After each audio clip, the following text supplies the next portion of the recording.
today I'm having classes for my friend Jess. Yes. Would you say you're like half red pill? I say I'm half red pill. Yeah. Damn, is it just me, or are these red pill content creators just stealing more shit? Like, I don't know what's more generic, the talking points or the masterclass idea. So in this video, we're going to be taking a look at just Pearly things, and we are going to let her explain to us why dating is dead in 2021. So today's lesson is why dating is ruined in 2022. Dang. Okay, so Ruined. You Ruined. think it ever could come back? no, the marriage rates have plummeted. Oh, Lord. Plummeted. They're Jesus. lower than ever in human history. Human history. Well, that's a bold statement. Maybe, in the past, 10 500 years. Anyways, Human history. Yeah, I'd imagine, in the Stone Age, it was probably lower. I don't know. But look, okay. Dude, I don't know if I should feel sorry for the chick or weird it out, but she is literally just nodding like a fucking meerkat. Look, that's not the point. So this all started in the 1950s with birth control. Actually, that might have happened in the 60s, 1960s. Birth control.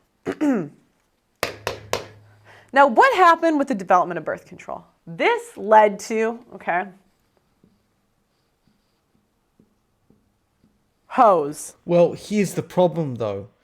If I was to take your argument and say birth control made more hoes, we would assume a byproduct of this claim is that more and more women would be sleeping around. However, we have data on this. If you look at GSS research, what you tend to find is that the average body count of a woman is around 3.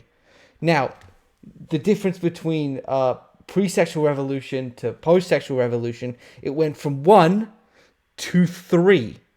Is that so bad in your opinion? And if you think I'm talking out of my ass, you can go look at plenty of data. You can find it on GSS, IFS, CDC data. You all tend to get the same stuff. Around 3, 4. Okay? So just because birth control was invented, that doesn't mean women are just sleeping around the country. It doesn't really prove much. Before the 1960s, 50s, roughly, I don't, this is just a rough, women couldn't really be hoes at the same rate. Mm-hmm. Because if you slept with dude, he might get you pregnant, right? Yeah. So back then, you had to prioritize a man that was a provider, loyal, all around just the good guys, the so-called nice guys. Okay, that was what you had to prioritize, because if you didn't, you would be because no nice guy equals baby mama. Bruh, how is this any different from any sort of red pill talking point? I can pretty much predict the next section of this video. Women sleep around with their bad boys, and then they marry the beta males in their 30s. Of course, there's no evidence for this, but it's just the same talking point.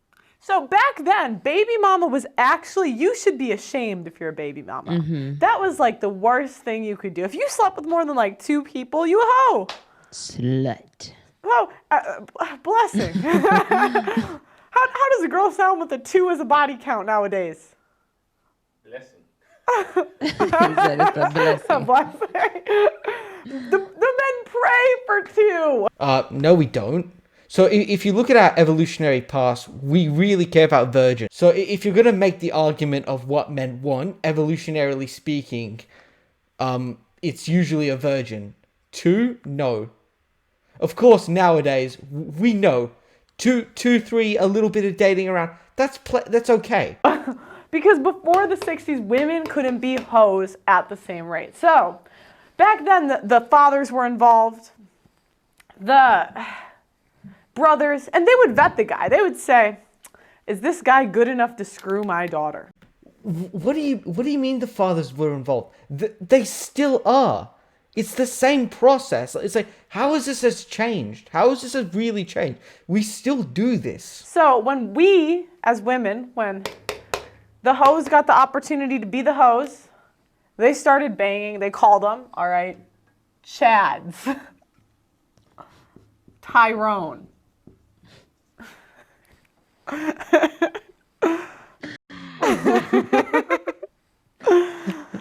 Now, Now, who is Chad and Tyrone? He's the guy your girl thinks about even when you're married to her. I'm sorry, Dang, fellas. Tyrone. Shout out, Chad. Now, is this the same type of husband that they were looking for before, Jess? No. Not the provider. So what did this lead to? Let me put a red just to, what did Chad and Tyrone lead to? Baby mamas. Yeah, as I said again, the data that says where most sex is done is in the context of a relationship. So I need to see the evidence that you have that number one, women are sleeping around, and number two, most sex is just done outside the context of a relationship. I need to see that data that you have. Baby mamas. Did she tell you about her toxic baby daddy? You've heard the girls on the show say that? Chad Tyrone. Yeah, we get Chad Tyrone, the fucking 20% males that apparently do all the banging and all of that and give off the Pareto principle. Okay, I get it. This isn't anything new. I'm going to shit. Phase 2, no fault divorce. So not only could the women screw the Chads and Tyrones, the wives could screw the Chads and Tyrones. Yeah, but here's the problem as well, Pearl. Most infidelity is done by men, okay? Most infidelity now is done by men. Now, the percentages, it's debatable, but still. Okay, this is kind of true. In aspirational market models, women do want this exact sort of archetype of guy. The problem is that when you look at biological market models of data, when you actually look at who people get with, what you tend to find is that most of it is assortative, okay? There is an evolutionary reason on why women aren't hypergamous, okay? So for example, let's say if I was a 10, let's say I was a 10, let's say I was a 6. If you asked me, what do you want? I will always say a 10. With this being woman in regards to looks and fertility, I will just do it. Do you want to know why? It's because the costs of me dating a 10 aren't there. So let's say if I was a 6 woman and I was looking for at a 10 guy. The reason why I won't always go for that 10 guy is because if that guy leaves, then that's genetic death. Why is that? It's because if I was a 10, everyone wants me. So all that has to happen is an 8 or a 9 has to come along, and I will leave the 6. Okay? What you tend to find in most biological market models of data is that most of the people get on their level. That's what you tend to find. If I'm in a relationship if I was a woman, if I was a woman 6 and an 8 comes along, I will probably go for that. The problem is that if I was a woman, I would need to take into account the costs of me making that transition across the hierarchy. That's it. So not only could the women screw the Chads and Tyrones, the wives could screw the Chads and Tyrones. Now, these are the girls that are 4s, 5s, 6, and 7. They're sleeping with Chads, Tyrones. Don't matter if they're married or not. They don't care. They don't. You can't trust these hoes. These hoes ain't loyal. And so what they would do is the government granted women the ability to leave. And leave we did. But here's the problem, Pearly. If you look at single mother rates, it's only 15%. So, as I said, you really need to show me this evidence here. When the rate of women on birth control increased, marriage decreased, divorce increased. And then before, it was a big deal to get a divorce. Now women, like it was actually pretty hard. Now women can leave whenever they want. They can just, and go screw the Chads and Tyrones. I love these red pill guys, and they're talking about, oh, marriage is so fucked. Well, you have to look at it from a perspective from the past. If you look at divorce statistics, what you found was that guys were leaving as well. Sure, not at the same rates, but they fucking left. So if you look at the laws that men and women needed to have to prove a divorce, men needed to prove one thing. They needed to prove infidelity. Women, on the other hand, they needed to prove infidelity, physical abuse, and there was something else. So as a result of that, most men fucked off, okay? The reason why the laws are the way they are is because of men. Men fucked off. And even if we can use no-fault divorce, no-fault divorce has its benefits. No-fault divorce makes it so the process of getting a divorce is more mainstream. Of course, I do think that there should be some sort of limits to it, but that's just my opinion. The ultimate ego inflator. Okay? Women, all right, this is what social media did. Here's a girl. Well, here we go with the ego thing. Look, if you think that most women have fucking egos, then fucking fine. I can look at TikTok right now and probably find a few girls who think they're the fucking best. Okay, it's just this isn't anything valuable. 6. Now 6 is cute, right? However, Susie, with the development of birth control, has been screwing 9s, 10s. This is Chad, Tyrone, etc. And then what she does is she goes on Instagram, it's like the Instagram logo, posts a picture and gets likes, hearts, from athletes, entertainers. Who else? Actors. Let's put in actors. Now, I don't know if it's just me, but it really does seem like she's making this stuff up as she goes. And even, like, it's like, when you see celebrities with their partners, what you find is that it's not the average girl. It's either other celebrities or their models. So, it's like, She's got low self-esteem, right? No, sorry, let me cut that. She's got high self-esteem because she thinks she's this hot, but the guy that's really this is Joe over here. This is Joe. This is Joe, okay. From you. Now Joe, let's say he's a 6 point, oh shoot. Let's say Joe is a 6.5. So he's slightly better looking. He would take Susie seriously.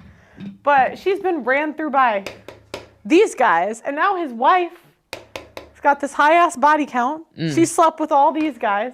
She really wants these guys, and she says, fine, I'll marry Joe.